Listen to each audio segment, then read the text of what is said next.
Welcome to the Steelers by the Lake podcast.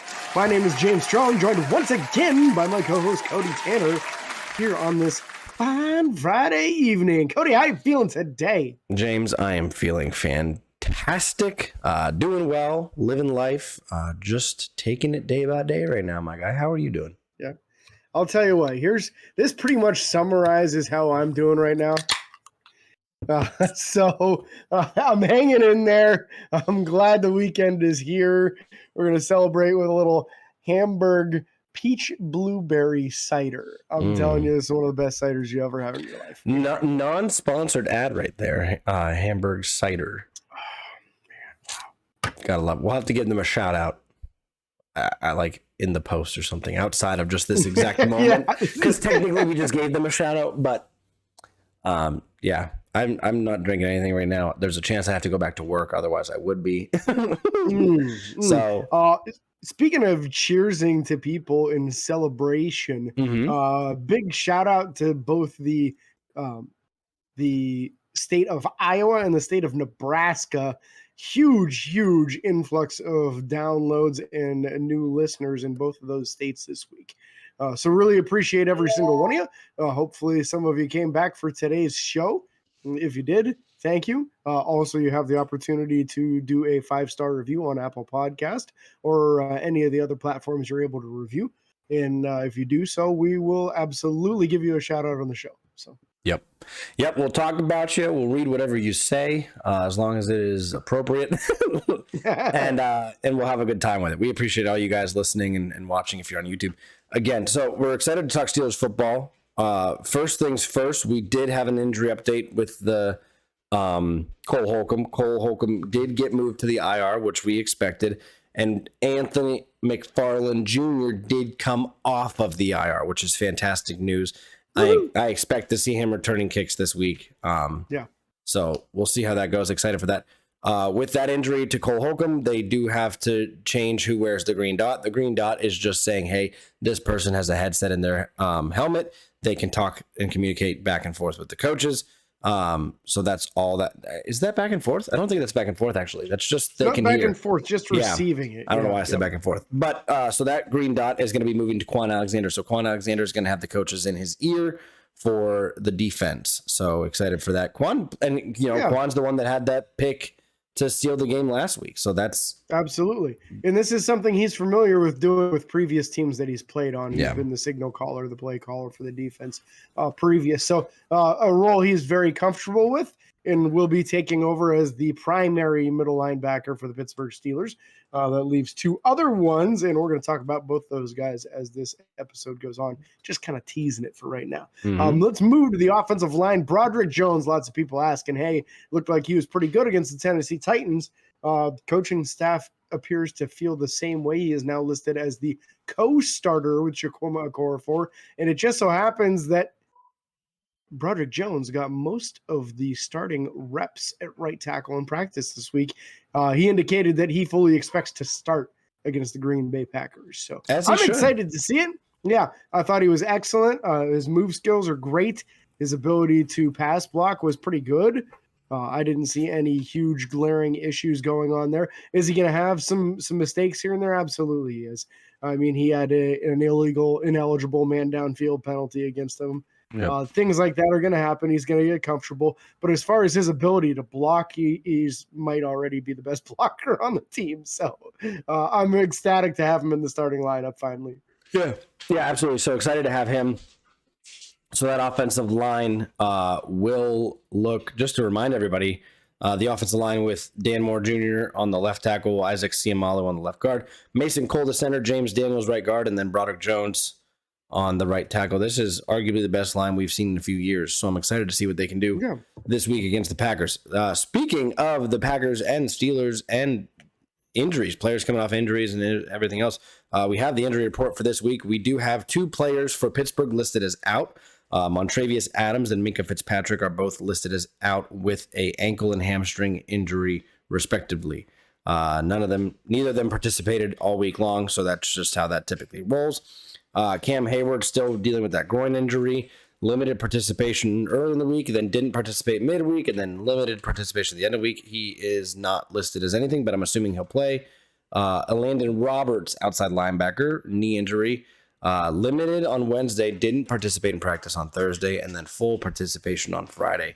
I do expect him to play if he is needed, probably just a rotation guy. And then Nick Herbig, also linebacker, calf injury. Limited participation on Friday, no game. I'm assuming he's going to be a game time decision, in all honesty, with the limited practice on Friday and then nothing listed Wednesday and Thursday. I don't know if that just means he wasn't technically injured at that point, if that happened on Thursday, or if it happened on Friday. I'm assuming that's something recent. My guess is the ways they handled the injuries this week, he'll probably suit up and play, just because it seems like they're erring on the side of caution. If somebody's not 100%, they're not letting them go full practice. Elandon Roberts, the thing is, he's basically a starter 100% of the time now. Middle linebacker. Due to Cole Holcomb being out. So if he's not 100%, look for an increased role with Mark Robinson. There is a possibility we see Mark Robinson start and play most of this game.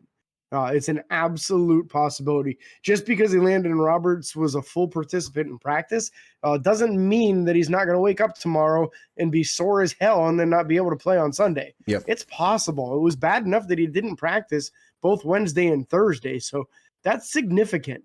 I'm excited to see where that goes. Mark Robinson has really splashed when he's been able to be out on the field.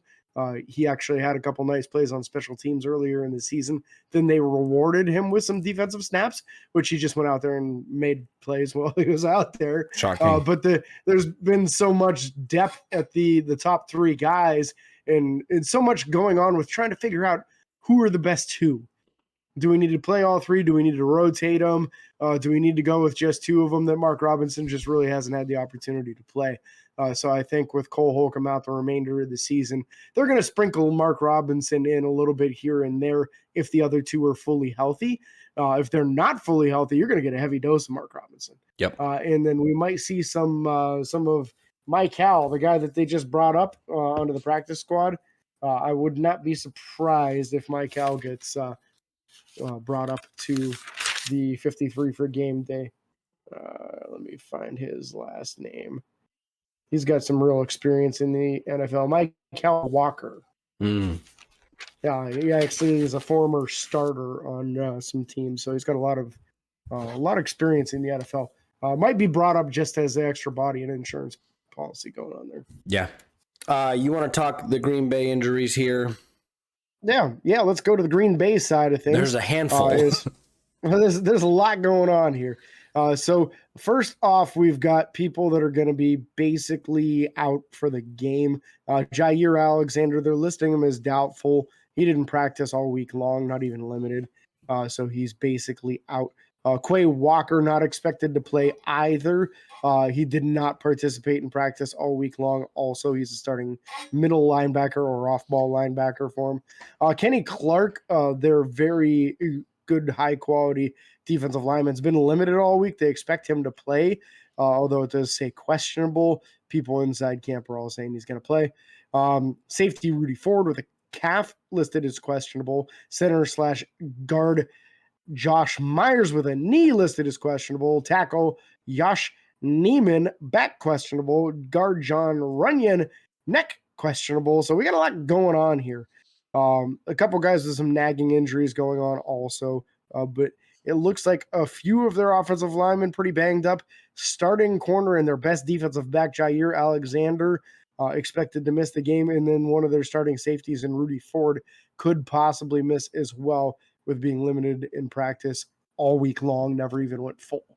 Yeah. So if they're down a starting corner and a starting safety and a starting middle linebacker and their number one defensive tackle is kind of limited with a shoulder injury, man, you might have some real opportunities. Yeah. I mean, everyone you listed was a starter. That's crazy, isn't even it? Somebody who didn't talk about, Aaron Jones, is dealing with a hamstring injury. He was limited participation all week.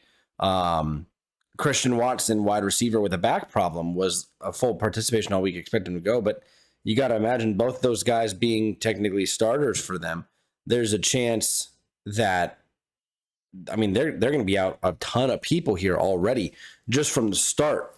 So got to imagine Pittsburgh's looking to take advantage of a couple of these mismatches and matchups that they're going to be able to do this Sunday. But it's always just like Mike Tomlin says, next man up mentality. That doesn't mean the guy that's going to come in is going to play worse. It just means you got to take advantage of the fact that they don't get as much playing time. They may not be in as much rhythm, all this and that. So we'll see if they attack the replacement for Jair, which I believe is going to be Carrington Valentine, if I'm not mistaken. So curious to see what that's going to look like on the passing game and who specifically lines up against George Pickens and Deontay Johnson and these guys. So it's going to be easy to find mismatches, and I hope we take advantage of it. Let's look at the depth chart for the Green Bay Packers. Again, we always do this. We kind of go through the injuries, let you guys know who for sure is out, who's dealing with injuries, and that kind of stuff. Now we're going to look at the depth chart for the Green Bay Packers. Starting off with quarterback Jordan Love. Jordan Love has had a 12 touchdown to 8 interception season. Not fantastic, not bad, but it's nothing. He's throwing 4 touchdowns and 3 picks.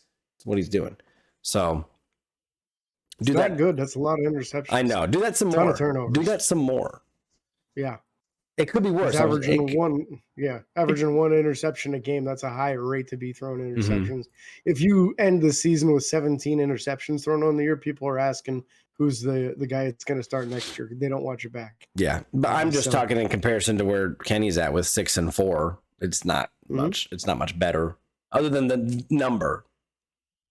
Well, I mean, yeah, you multiply it times 2, and it's the same, 12 and 8. Yeah. So, the ratio.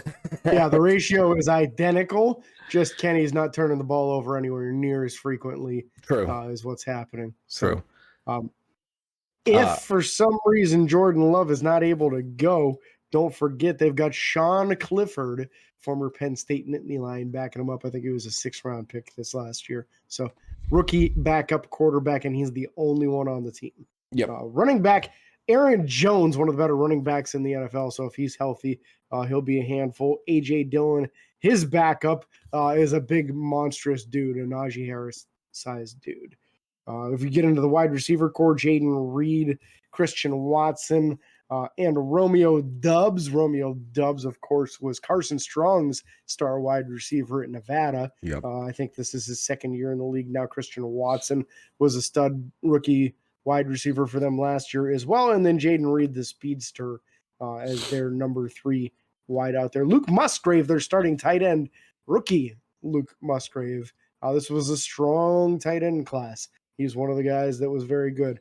As far as their offensive line, left tackle Rashid Walker, left guard Elgton Jenkins, center Josh Myers, right guard John Runyon, and right tackle Zach Tom. And yes, half of those guys were on the injured list. 3 of the interior guys.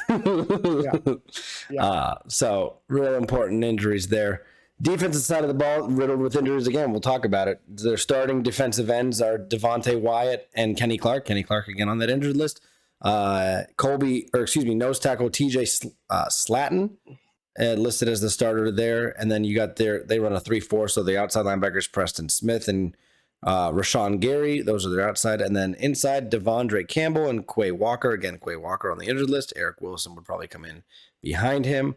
And then that secondary, very talented when healthy, Jair Alexander, Kelseon Nixon the starting corners, and then you have Jonathan Owens and Rudy Ford as the starting centers. Again, Jair and Ford both listed on the injury list. So could be a very bad time for them, depending on what happens. Opportunities knocking now as far as the special teams. Kicker Anders Carlson, punter and holder Daniel Whelan, punt return man Kason Nixon, also the kick return man, and the long snapper Matt Orzek. Long snappers matter too. They do. With that being said, it's time for us to talk about our 3 keys to success in winning this game against the Green Bay Packers. This is something we've been doing for a while now, going on 2 years now. We talk about 3 things that Pittsburgh can do or not do to help succeed in winning the game against the Packers as we host them for Week 10. James, do you want to go first? Or you want me to go first? I can go first if you like. I'm all set. Go for it. All right. So my first key to success is going to be to take advantage of the Packers secondary. You saw Cody's eyes light up if you're watching us on YouTube when we were talking about the injuries to the secondary with Jaire Alexander likely to not play. They're starting safety Rudy Ford also on the injury list with a possibility of him not being healthy enough to go as well.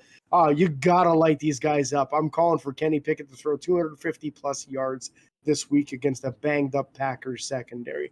My second key to success, big game from Mark Robinson. I think we're going to get a healthy dose of Mark Robinson in this game. I don't think it's going to be 5 or 10 snaps. I won't be surprised if it's 30-plus snaps. I want to see him all over because that's what he does. This is a team that relies on running the ball successfully, and if you can shut them down and make them one-dimensional, they turn it over a lot.